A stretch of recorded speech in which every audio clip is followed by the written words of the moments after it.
Welcome to Journaling with Nature, the podcast for those who want to turn curiosity into wonder, a pencil sketch into a rabbit hole of discovery, a moment of stillness into a life full of joy. I'm your host, Bethan Burton. Let's open the pages of our nature journals and explore this world together. Hello, this is episode 41. The beginning of June has been an incredibly inspirational week. June 1st to the 7th is International Nature Journaling Week, and we have been connecting with people from all around the world, sharing journal pages, watching live workshops, and celebrating this beautiful, joyful practice of nature journaling. If you're interested to know more about the week and access all the resources, including recordings of the live workshops, you can visit naturejournalingweek.com. All the workshops and resources will stay on the website for you to access anytime in the future. Today my guest is Isabella Ostovary. Isabella is a landscape planner and restoration ecologist from Austria, and our conversation covers a really wide range of things, including Isabella's work with the NGO Books for Trees, nature journaling in German, Isabella's favourite nature journaling tools, and her description of the most unusual pet you could think of. Let's listen.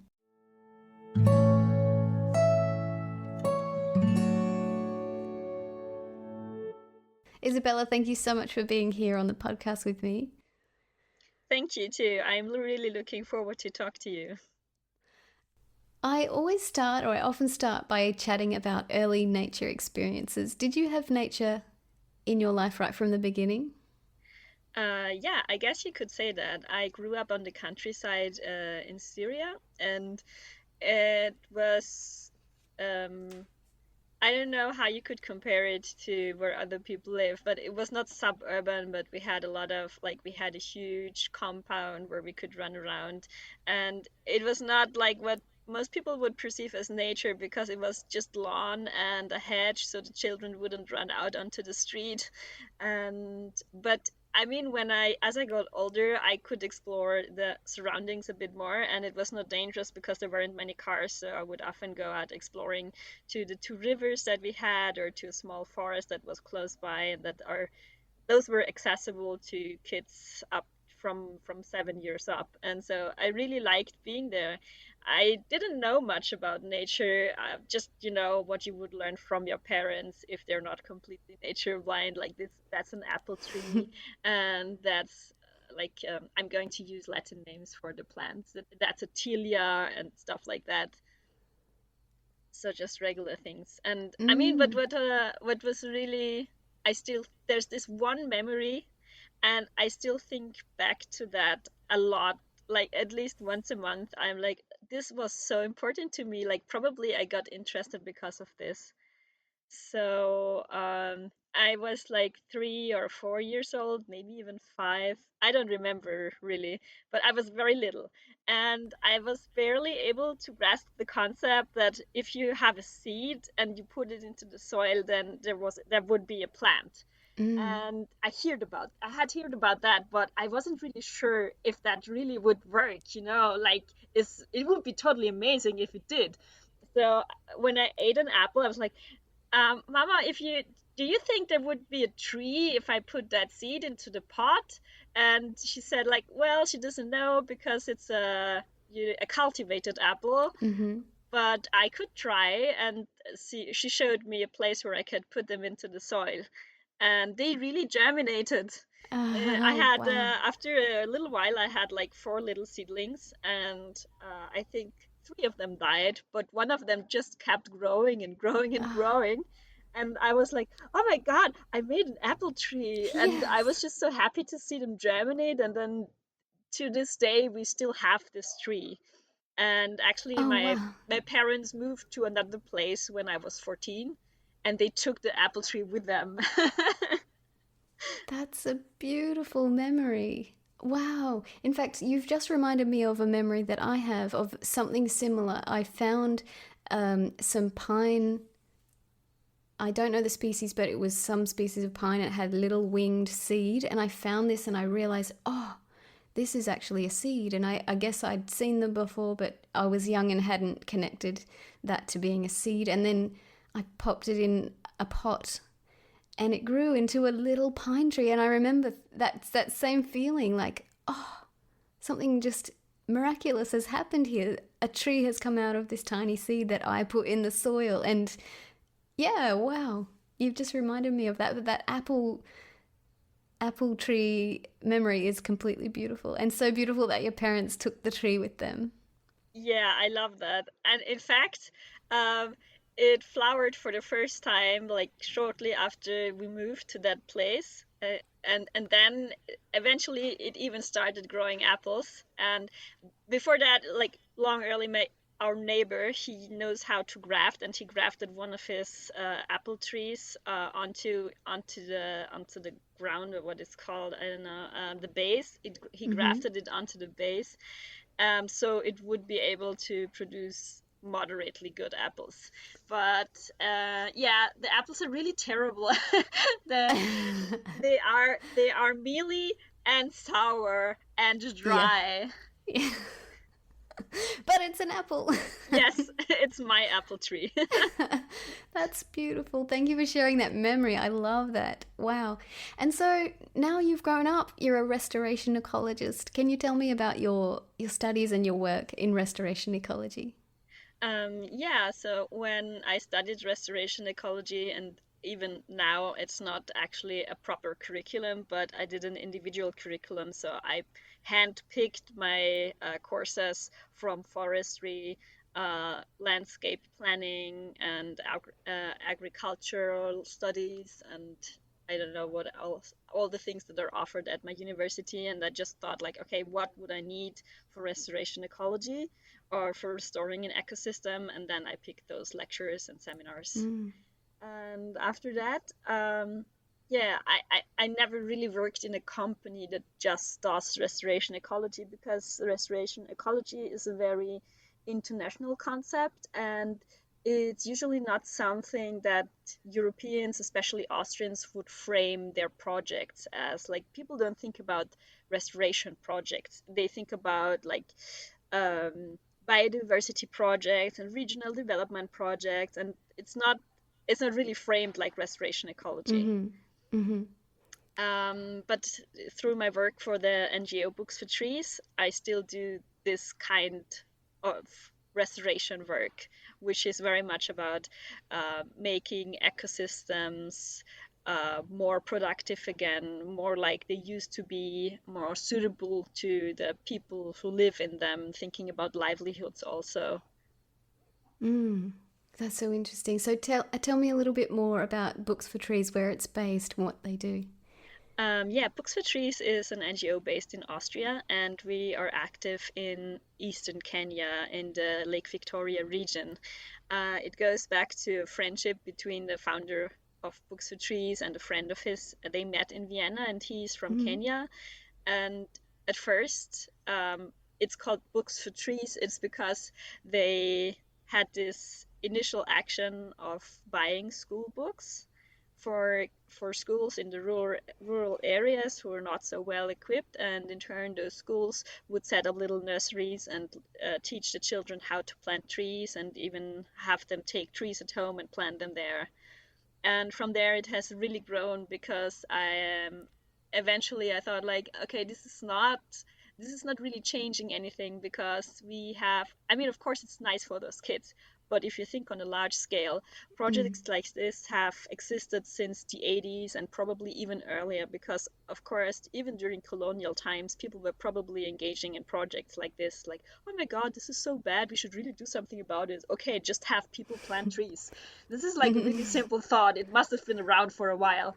And eventually one of our project partners even told me that his dad was doing a project like this in the 80s. And I was like, if he has done a project like this in the 80s in this exact same area, why are there still no trees? Mm-mm. So we got talking about it, and uh, eventually what our takeaway was that people who learn to plant trees as a child continue to do so, but they do so on their private land. And Okay. not all of them do, because a lot of them also moved to the city and never ever plant a tree again there because they just have a flat or something like that. And the commons, where most of the trees are taken from the poor people because they need the firewood, are not really replanted ever, because those people who take it because they're so poor, they not really have the capacity to take care of the ecosystem.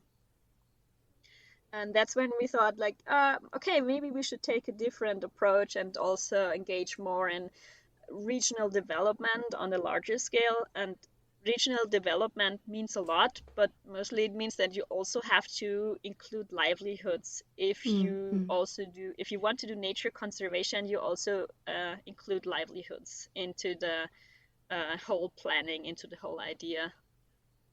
Yeah, that is so interesting, and it's, I guess it always comes back to that. I think a lot about the climate crisis, and then people say, well, you can't just think of environment. You have to think of everything. You have to think of the human element and livelihoods and racism and, you know, all these things that you have to address first before you can make any change.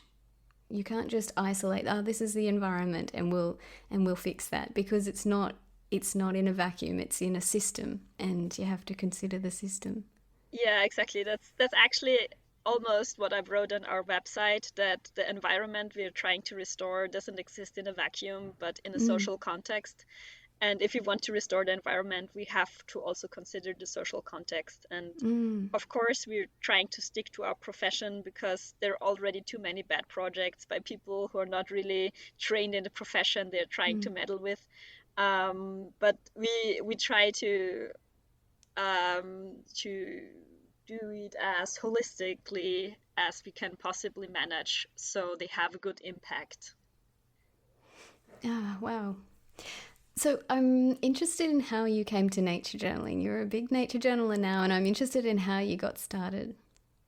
Yeah, it was right after university. I was like, oh, I see so many things outside, and it's so hard to learn from them, and I can't really, I just forget things that I have seen outside. I like go and hike and I see a plant and I want to remember it, but then I see it next time again and I have forgotten its name or whatever. And I just wasn't able to put things in context. And this really set me up. And I was like, no, it can't be that now I'm finished with studying. I lose all those things and I cannot make sense of what I see. So I started keeping a notebook.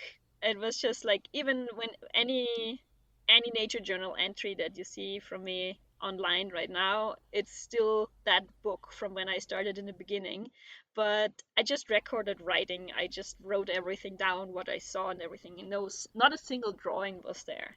And then I thought, like, but it's really hard to take things away from this. Like, I'm writing so many things down, but still I feel like I can barely remember stuff. Mm-hmm. And then I thought, okay, maybe there are other people doing like nature diaries or stuff like that. Let's look at what those people are doing. And eventually I found Jack Law's video, How to Keep a Nature Journal, or Keeping a Nature Journal, something like that it's called. And I didn't watch it for a really long time because it was 2 hours and I was so intimidated by this really long time. But then I watched it and I was like, oh my God, I wish I would have seen this like in school or at university or like even a year earlier. It opened my eyes. Mm. And then you can slowly see the images creeping into my journal. Yeah, interesting. And did you feel, because Jack Laws talks about combining words, pictures, and numbers, and how that uses different areas of the brain and creates a dynamic picture and also dynamic thoughts and processes. Did you feel that you began to remember and notice more when you added those extra elements to your pages? Yes, so much. um, like even if I can't remember specifically what's on the page, then I still remember, oh, there is this page where I recorded this, or I Mm-mm. can sometimes even remember the image on the page and kind of navigate it when I think about things that are similar to it. And I use it to look up, and since there's so many pictures also, it's really easy to find the right kind of information that I'm looking for, because if you just have a huge blob of text, then how do Yes. you find the information that's relevant to you right now? Mm-mm. Yeah. And so you keep your nature journals in German, and you're part of the a German language speaking subchapter of the Nature Journal Club on Facebook, and you've got around 200 members, and all of you are nature journaling in German, sharing pages. Can you tell me about this group? Yeah, this group, it was founded by Heidi von den Hörfel, and she was first also a member of the Nature Journal Club. I think that's how she got into nature journaling, and Mm-hmm. she is always very motivated to start new things. And she was like, we need this in German, because Yeah. she herself also doesn't speak English so well, and she just wanted to, I think she just wanted to have a good communication with people who also speak German. And eventually, I don't know, she noticed that one of my that my post was in German, like the journal entry. And so she contacted me and asked me if I wouldn't like to join her group, and I was like, yeah, sure, why not? That's great, because I've been thinking about maybe having a nature journal group in German for a really long time. Mm. And so yeah, I just joined her. So good, so good. And I've heard you speak about the group before, and you said that it's interesting. There was a point that I thought was interesting, that the feedback on the English speaking Nature Journal Club, which is majority US sort of participants, and the German language one, the feedback is different. And you said that it's more encouragement on the English speaking one and more questions and inquiry in the German speaking one. I just thought that was a really interesting difference. Yeah, I mean that's just an impression. Maybe it's not like that at all, but I still sometimes feel that way. Like when I see some comments, I still feel like sometimes, okay, this is not really a question that I would have ever seen in the Nature Journal Club, because um, yeah, people don't ask such very super specific questions. Like for example, we have a member, Joachim, and he's very much into microscopy, and so we end Mm-hmm. up talking about plant tissue naming on the post page, which Yeah, is really yeah. extraordinary and which I've never seen in the Nature Journal Club. Mm-hmm, mm-hmm. Yeah, okay. So it's really detailed and specific. I don't know, because I think it only gets super detailed and specific. It's not. It's really tied to the persons, Mm. because Akshay's posts are also usually super specific, and Mm-hmm, then mm-hmm, I can see that some members tend to have more very specific discussions than others. mm-hmm. Yeah, that makes sense. So you're in Austria, and I'm really interested to hear you speak about what nature looks like when you step out your door. What's nature look like in your patch? Yeah, I think it's maybe comparable to like the area around Seattle, like Mm-hmm. western of Seattle. I don't know what it's called anymore. It has a specific name, but there's a large US forest area, and it looks a bit like that. So there are some parts where there is a mixed forest of deciduous trees and needle trees. And then, of course, as you get higher into the Alps, there just remain the needle trees.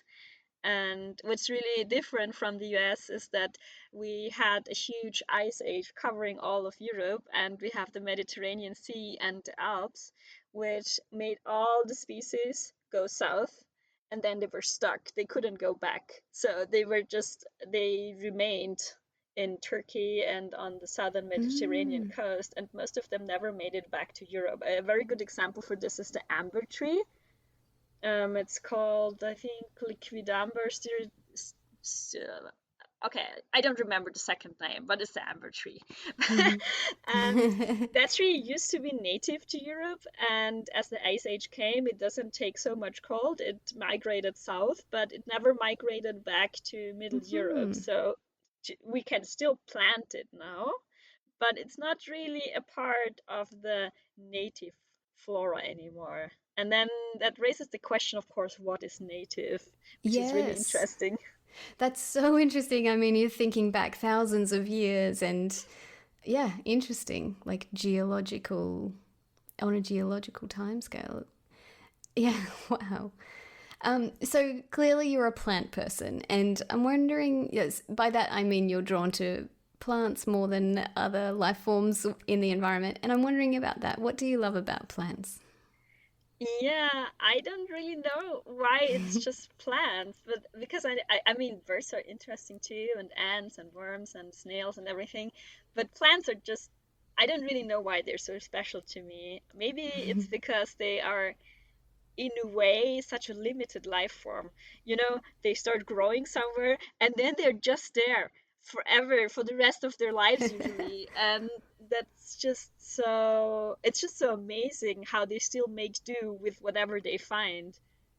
Yes, that is cool. And what came to mind when you said that was all the different ways that plants have adapted to disperse their progeny. That their seeds, they, can have explosive dispersal, which is so wild and super cool, or winged seeds, or all these different adaptations to get as far away as you can from the parent plant because they're stationary.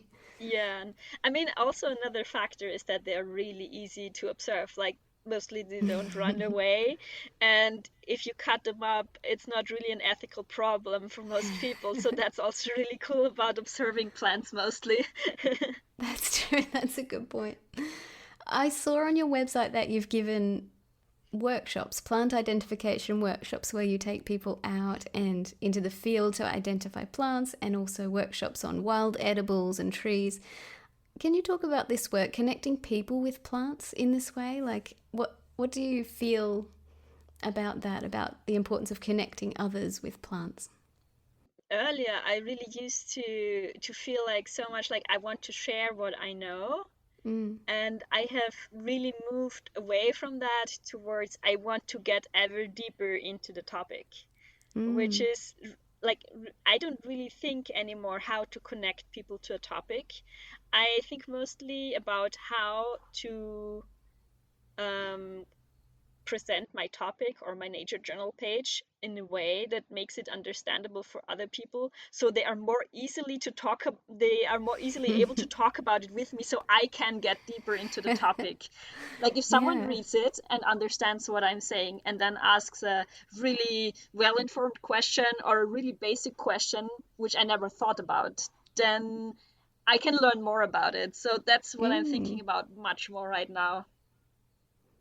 That's interesting because they say like teaching is a really good way to learn something, and so by simplifying a journal page and saying, "I'll simplify this to make it accessible to someone else," then you're in a way learning more deeply yourself at the same time. I would think. I think it depends because I'm not really simplifying my journal pages. I'm just editing them more professionally because Okay. usually having people understand the topic is not so much about simplifying it, but about presenting it in the right Mhm. order and Mhm. labeling it in a way that makes sense to most people. Mhm. Because a lot of journal entries, they just have the basic metadata, and then they have like a drawing with notes that are really mostly illegible and without context. And I think you can see this really well on Akshay's pages. I don't think that he presents simple subjects or simple Mhm. topics, Mhm. but he has like few notes and they're very well labeled and they are very well placed, so you can mentally easily follow the path. Yes. Yeah, that makes sense. So I'm wondering, at your workshops, what sort of people did you get coming to them? Was it just lay people interested in plants, or was it people coming for professional development? What sort of person comes to your workshops? So I'm not a good enough botanist to train professionals. So it was just an entry level botany Mm-hmm. workshop for Mm-hmm. people who didn't know anything about botany, or maybe had heard that there are plant families but don't really know how Mm-hmm. to determine a plant with a book. And so it was about, we usually combined it with edible botany because Mm-hmm. that makes it very accessible to people. Yes. And we started with the most important 5 or 6 families for edible plants, and I drew up a schematic of that plant family, like how does it usually generally look to someone who is not trained at all. Mm-hmm. And then we would try to come up with examples, because most people, if they see a pattern, then of course they can easily recognize that pattern somewhere else. Sometimes they falsely recognize it, but a lot of times they are correct. For example, if you look at the daisy, which is quite representative of a large group of Asteraceae, then if you tell people this is a daisy, and this daisy or this flower looks very much like a lot of other flowers, tell me which ones you've already seen. They give you a million examples, and so now you have already trained them to look for that Mm-hmm. pattern, and that this pattern actually means something. And so we were just coming up with different examples of those families, and then I showed them a little graph of how a flower works, and then we would take a walk, and I would, every now and then I would pick up an edible plant, and my friend would tell them how and why and in which preparation it was edible. And then I would ask around, okay, so who can tell me where the stylum is on this plant, and who can tell me where the petals and sepals are on this plant. So that way I would be training them how to name and recognize the different flower parts, because they can look very different in different flowers, but they're still the same category. Mm. And I'm interested because some people love naming plants and some people don't care and they'll just draw something in their journal and it doesn't need a name. I'm Hmm. wondering about that, but I know that you love to name things and you have your book, identification books, and all that stuff. I'm interested in that feeling. Like when you name something, does it make you feel closer to that plant? What is behind the interest in naming a plant? Yeah, it's mostly because to get deeper into the topic, because of course I can name things for my own names, which is a really good introduction to that species, because then if you see it again, you will also recognize it again. If you don't name it, it's really, really hard. But I do it because I want to look it up, and if I see it, I want to know everything about this plant or Mm-hmm. organism. And if I don't know the correct name, it's just it's just almost impossible to find out Yes. more. And Yes. especially if you know the Latin name, there's a wealth of information you can access if you make the effort to do that. And if you train yourself just a little bit on using that, most of the time, then it just gets a habit, and it's so fast, and it's really no effort anymore after that. Mm. And you can just, you see the thing, you put the name, or you look up the name, and then you look up the information about it. Mm. It's a bit like a treasure hunt. I find like Yeah. you're looking for something. I've got it, and there's something satisfying in that finding the treasure. Yeah. Do you do your nature journaling in the field mostly, or do you gather information and come home and do it in at home?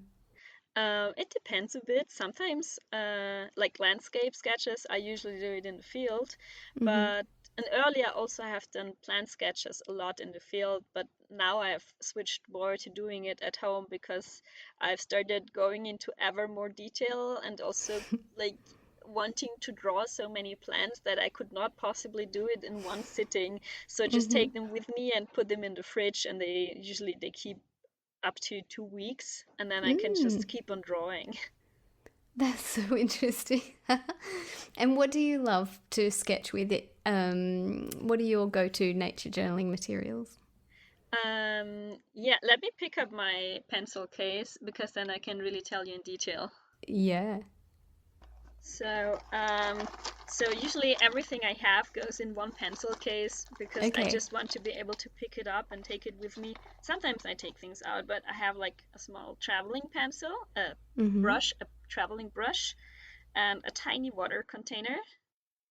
And I'm doing a dry brush technique, which is really nice because you need less water and you can achieve more detail in your drawings also, Mm-hmm. which Mm-hmm. is also, yeah, I just don't need very much water. And then I have my header uh, pencil pen. I don't know. I never remember the difference between pens and pencils, and it's so hard. But maybe a felt pen. This felt Okay. pen. So, and then that's really important. I don't know if people, What is that? it's the Mono Zero eraser. Also, Jack has it featured on his website, and it's Okay. so good because you can erase very small lines very precisely. And there's a really cool trick if you want to get even more precise. I just learned it last year. You can cut off the tip with a knife and like in an angle, so like this, not straight, Okay. but you cut it off in an angle, and then you have a really sharp eraser without cutting off a Mm-hmm. lot of that. And then, yeah, I use that pencil for fine drawings because Okay, it's that's it. a H. It has an H mine. It's a mechanical pencil. Yeah, I only use Mm-hmm. mechanical pencils. It's such a bother to carry a sharpener and sharpen everything. And I don't know if you know this. I don't know the English name, but it's like a kneadable eraser. Yes, I have one of those. I love them. That can get into a pretty fine point as well. Yeah, and it doesn't take away everything, but you can kind of fine tune uh, how much you're taking away from the paper. And then I have this mini microscope I use for field Yes. observations for details. You're a details person, aren't you? I can tell. Yeah. Well, I often also try to show the big picture, but then Mm-hmm. eventually you cannot see any more details if you don't have a little microscope or a Yes. very strong loop. And then I use that for I call it an architect's measure, but it probably has a very specific English name. And Okay. it's a ruler with different scales. So there's like one for 1 to 625, 1 to Uh-huh. 750, and it's really cool for drawing maps or for scaling anything. Mm-hmm. That's a great little tool. And then then I just have my watercolor palette with 12 colors, and that's it. That's Yeah. I don't really use much more. I have now a stereo microscope, which I use for even more plant details. I love microscopy and loops, and I have a mini microscope like that too. I just think they're just completely magical. I Yeah, have um, some really simple little loops that I got from online from the US, and they're really simple for kids to use. And my young son loves to get the loops out, and he says, "Let's go use the loops in the yard." And they're really simple. You don't have to focus them. They just um, yeah. are You just have to get the right distance. exactly. And he loves that. It's really cool for kids. So, your work involves making positive change in the world, like increasing environmental awareness, restoration, stewardship, that sort of thing. And I'm wondering about the connection between nature journaling and stewardship. I'm really interested in this and I'm interested to hear your thoughts. Do you think that nature journaling is for the individual, or do you think it has like wider possibilities and applications for stewardship and environmental protection? I think it depends on the scale on which it is applied, because I think it's very valuable to make people see their surroundings and appreciate them more.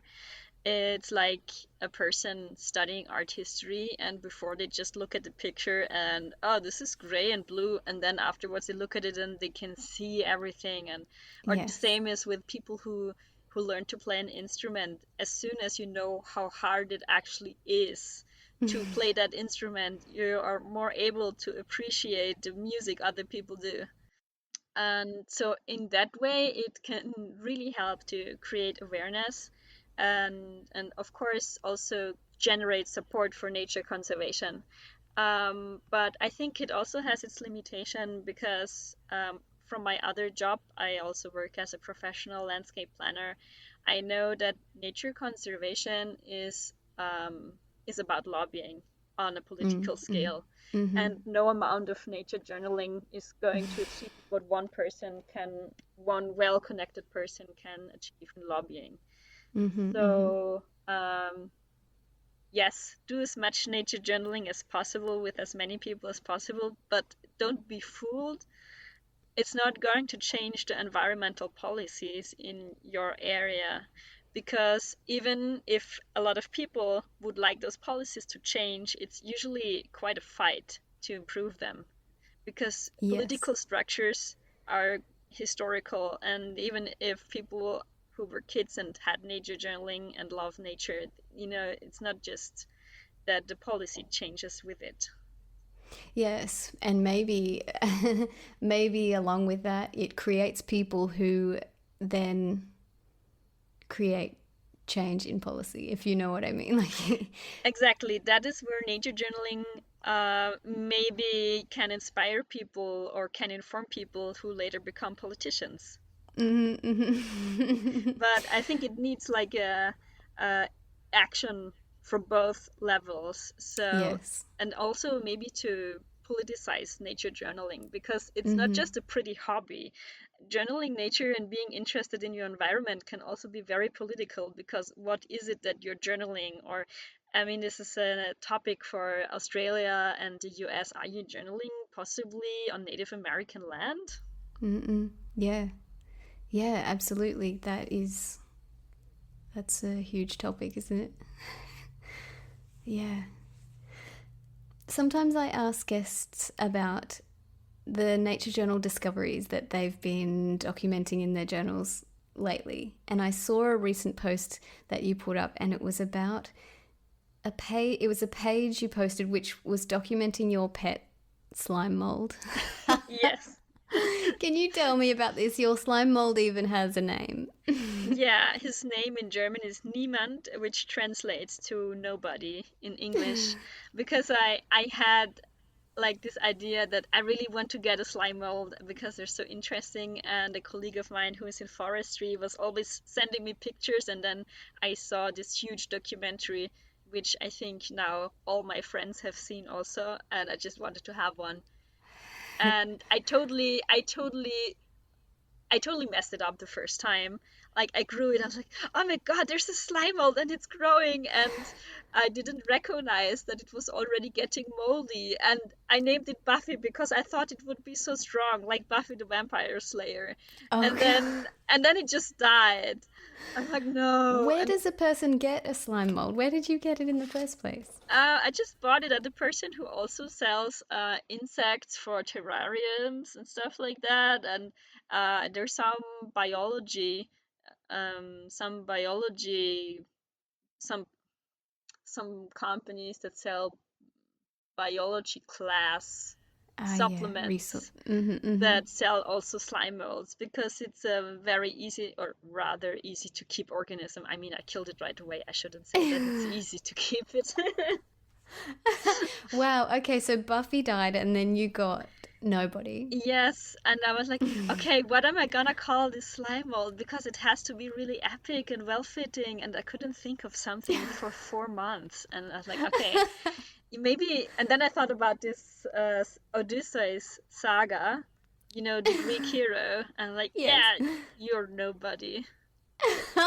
And it's so funny because sometimes people ask me how nobody is doing, and like, why are you asking such a weird question? How is nobody doing? What do you mean? And only seconds afterwards, I remember that I called my slime mold nobody myself. I just forget about it sometimes. Oh my goodness. Okay, and how do you nourish and keep alive a slime mold? Yeah, I'm every now and then I heat up some oat flakes with the Mm-hmm. pincers on the stove and I turn them around so they don't burn, and then I put them into the glass, and every now and then I water it. It's usually 1 or 2 times a week, and then I take out the old oat flakes and every now and then Mm-hmm. I change the filter paper. So Wow. And that's really, you don't really need much, but you need to work cleanly because it gets infected easily. mm, okay. And what have you noticed? What have you discovered? Um, I haven't really discovered so much yet, but it's just so amazing how Yeah. fast it changes.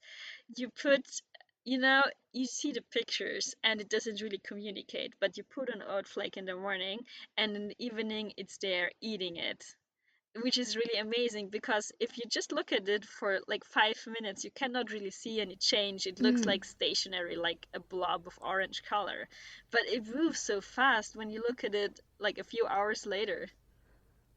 This is so bizarre. And But fantastic. Such a fantastic, unusual pet.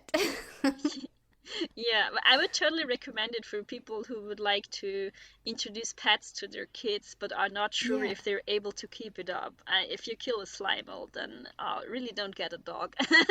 Oh my goodness. Oh wow, I love that so much. When I saw that, when I saw your page, it just made me smile so much, especially because it has a name. Isabella, thank you so much for talking with me. It's been super fun and great to get your perspective on everything. Thank you. You're welcome. It was really great to talk to you too.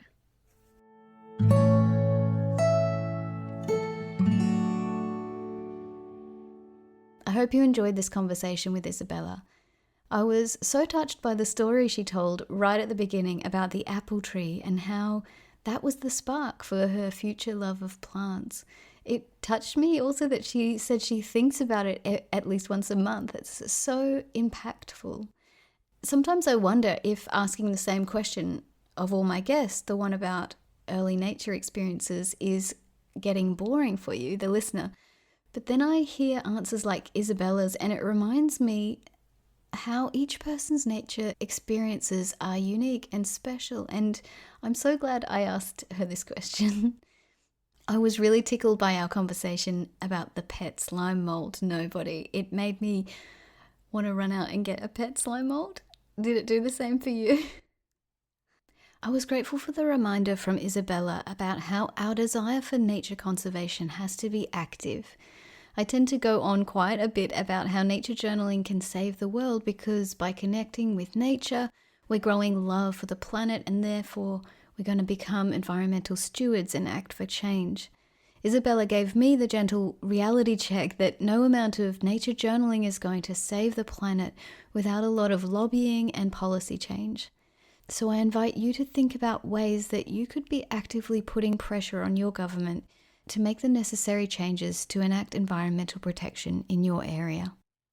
I hope you're enjoying the seasons wherever you are. For me, the weather is really cool now. Right now, I've got a hot water bottle on my knees to warm up a little. Maybe you're in the northern hemisphere and the weather is warm.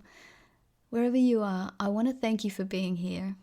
Sharing nature connection and nature journaling is a really special thing, and I hope this conversation made you smile and maybe race out and get a new unusual pet.